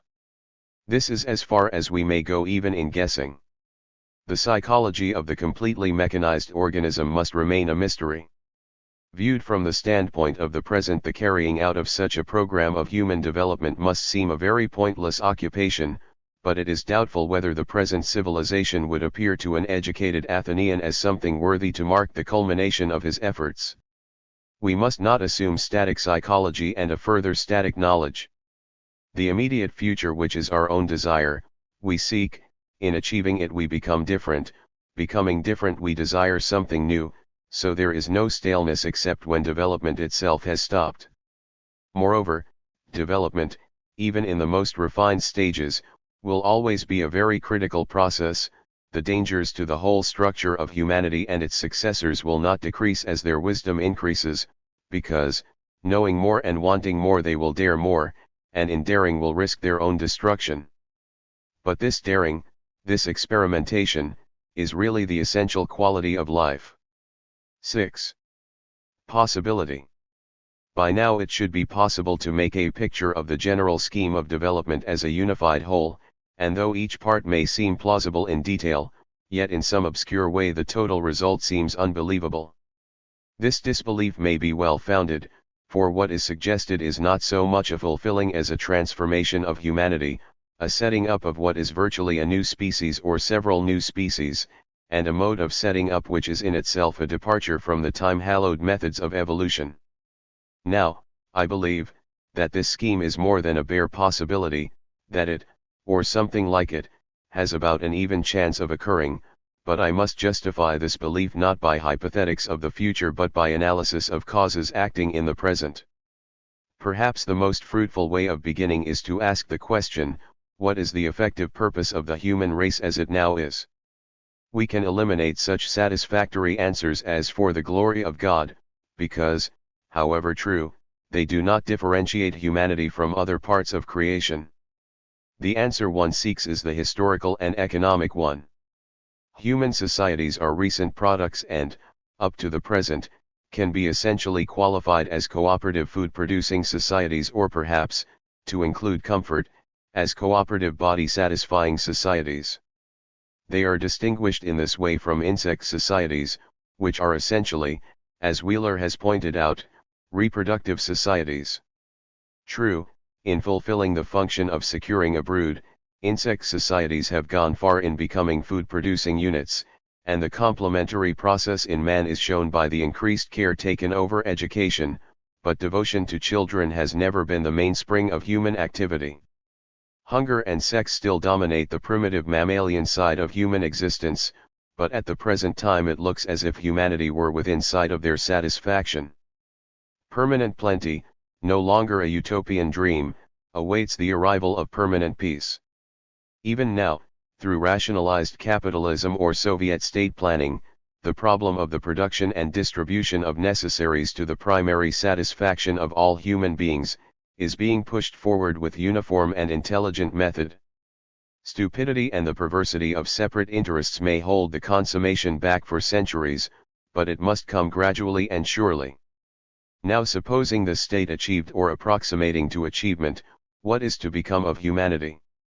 Is it, like the stabilized insect societies, to settle down to an eternity of methodical enjoyment, or is there appearing, by some unforeseen chance, a new objective, a new reason for existing beyond the calls of hunger and lust? The primates, and subsequently man, developed intelligence in order to satisfy their desires in a world that was getting more and more difficult to live in. They developed it as primitive plants developed the habit of eating, or fish that of breathing, and just as those plants became animals who lived to eat and those fish became animals that lived to breathe, so we may, in time, come to live to think instead of thinking to live.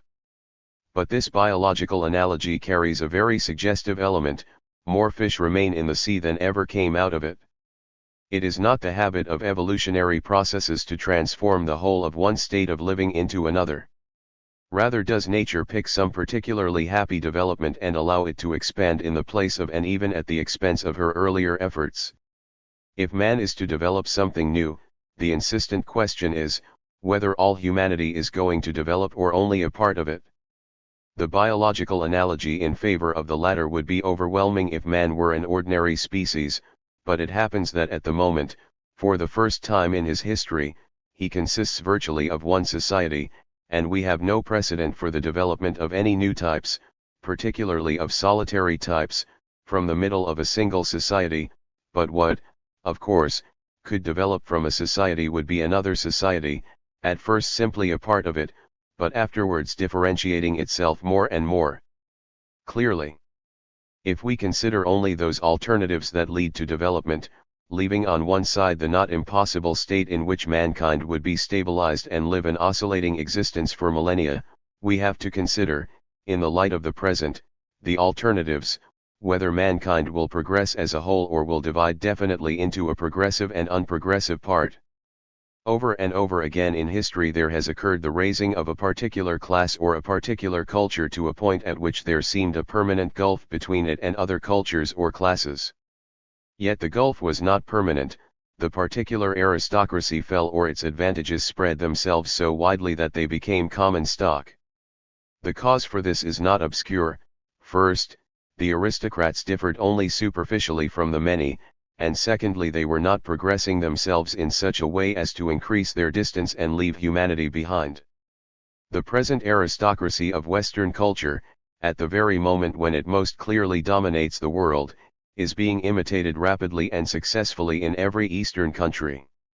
It is not on the lines of a cultural aristocracy or the formation of a class more able to lead the good life that the splitting of the human race is likely to occur, Because such aristocracies are only reaching to a more complete humanity, and where they lead the race will follow. It is rather the aristocracy of scientific intelligence that may give rise to new developments.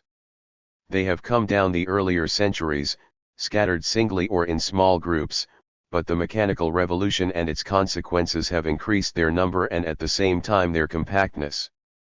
More and more, the world may be run by the scientific expert. The new nations, America, China, and Russia, have begun to adapt to this idea consciously. Scientific bodies naturally are first conceived of as advisory and they will probably never become anything else, but, with every advance in the direction of more rational psychology, the power of advice will increase and that of force proportionately decrease. This development, coupled with the broadening of the idea of private interest to include, almost necessarily, some consideration of humanity, will tend to center real sovereignty in advisory bodies. The scientists would then have a dual function, to keep the world going as an efficient food and comfort machine, and to worry out the secrets of nature for themselves. It may well be that the dreams of Daedalus and the doom of Icarus may both be fulfilled. A happy prosperous humanity enjoying their bodies, exercising the arts, patronizing the religions, may be well content to leave the machine, by which their desires are satisfied, in other and more efficient hands. Psychological and physiological discoveries will give the ruling powers the means of directing the masses in harmless occupations and of maintaining a perfect docility under the appearance of perfect freedom. But this cannot happen unless the ruling powers are the scientists themselves. For a state in which the present rulers impose themselves in this way, the prospect of which so appalls Mr. Bertrand Russell, though possible, is essentially unstable and bound to lead to revolution, which would be brought about by the gradually increasing inefficiency of the rulers and the increasingly effective insurgence of the excluded intelligent. Even a scientific state could only maintain itself by perpetually increasing its power over the non-living and living environment. If it failed to do so, it would relapse into pedantry and become a perfectly ordinary aristocracy. In the earlier chapters I have given some idea of one way in which this scientific development could take place by the colonization of the universe and the mechanization of the human body. Once this process had started, particularly on the physiological side, there would be an effective bar between the altered and the non-altered humanity.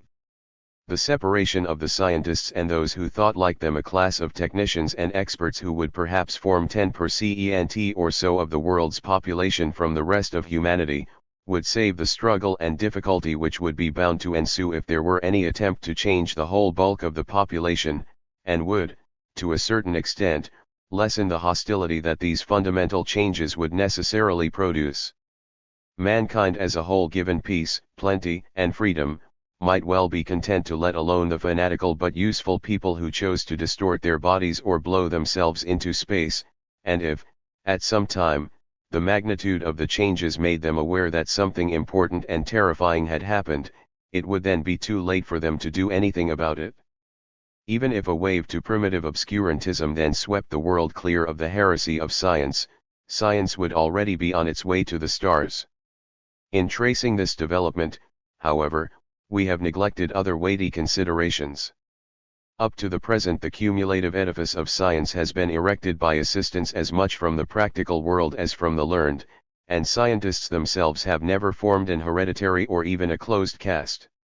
In two ways the progress of science depends upon non-scientific humanity.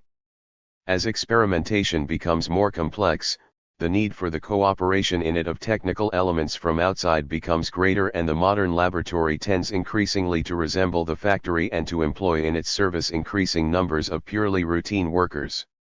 If development is to follow, even in the earliest stages, on the lines I have indicated above, this necessity for economic and technical assistance will be multiplied many times.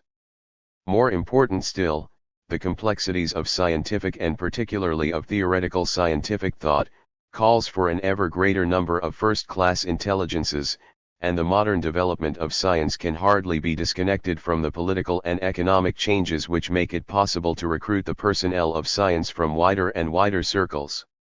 For until we can know from the inspection of an infant or an ovum that it will develop into a genius, or else can from any infant produce one by a suitable education. We shall have to rely on the diffusion of a general education in order to ensure that all capable minds are utilized.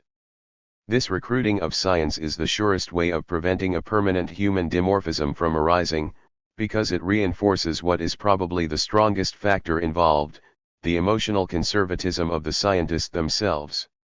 The mere observation of scientists should be sufficient at the present to show that any fear of immediate dimorphism is unfounded.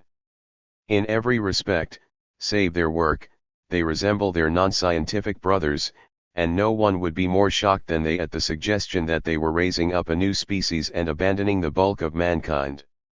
For whether they are inventing submarines or depth charges, they feel they are serving humanity. The consciousness of solidarity and even more, the unconscious emotional identification with the group is a terrific force binding humanity together, and so long as individual scientists have it, dimorphism would be impossible. But the scientists are not masters of the destiny of science. The changes they bring about may, without their knowing it, force them into positions which they would never have chosen. Their curiosity and its effects may be stronger than their humanity. These two obstacles to the separation of the scientists, though weighty, are of the kind that would lose force with time, while those favoring their separation tend to increase.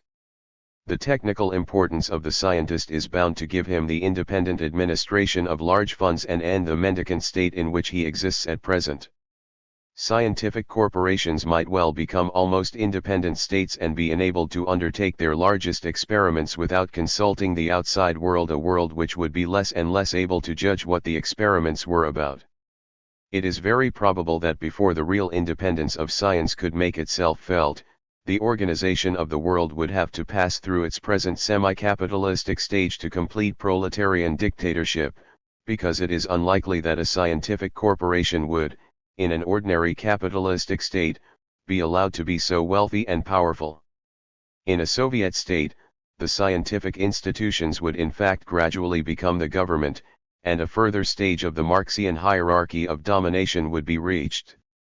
Scientists in such a stage would tend very naturally to identify themselves emotionally rather with the progress of science itself than with that of a class, a nation, or a humanity outside science, while the rest of the population would, by the diffusion of an education in which the highest values lay in a scientific rather than in a moral or a political direction, be much less likely to oppose effectively the development of science.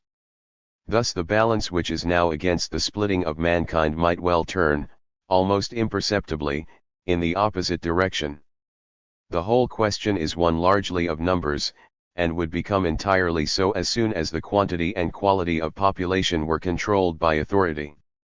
From one point of view the scientists would emerge as a new species and leave humanity behind. From another, the humanity that counts might seem to change en bloc, leaving behind in a relatively primitive state those too stupid or too stubborn to change.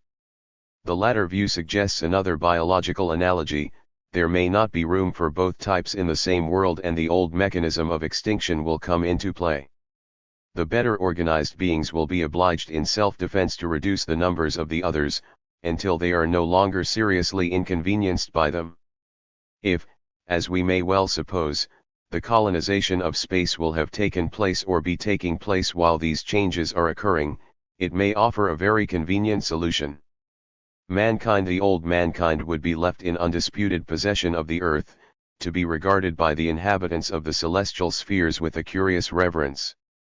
The world might, in fact, be transformed into a human zoo, a zoo so intelligently managed that its inhabitants are not aware that they are there merely for the purposes of observation and experiment. That prospect should please both sides. It should satisfy the scientists in their aspirations towards further knowledge and further experience, and the humanists in their looking for the good life on earth.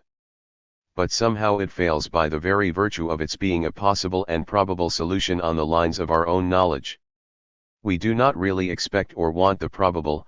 All, even the least religious, retain in their minds when they think of the future, an idea of the deus ex machina, of some transcendental, superhuman event which will, without their help, bring the universe to perfection or destruction. We want the future to be mysterious and full of supernatural power, and yet these very aspirations, so totally removed from the physical world, have built this material civilization and will go on building it into the future so long as there remains any relation between aspiration and action. But can we count on this? Or, rather, have we not here the criterion which will decide the direction of human development? We are on the point of being able to see the effects of our actions and their probable consequences in the future. We hold the future still timidly, but perceive it for the first time, as a function of our own action. Having seen it, are we to turn away from something that offends the very nature of our earliest desires, or is the recognition of our new powers sufficient to change those desires into the service of the future which they will have to bring about?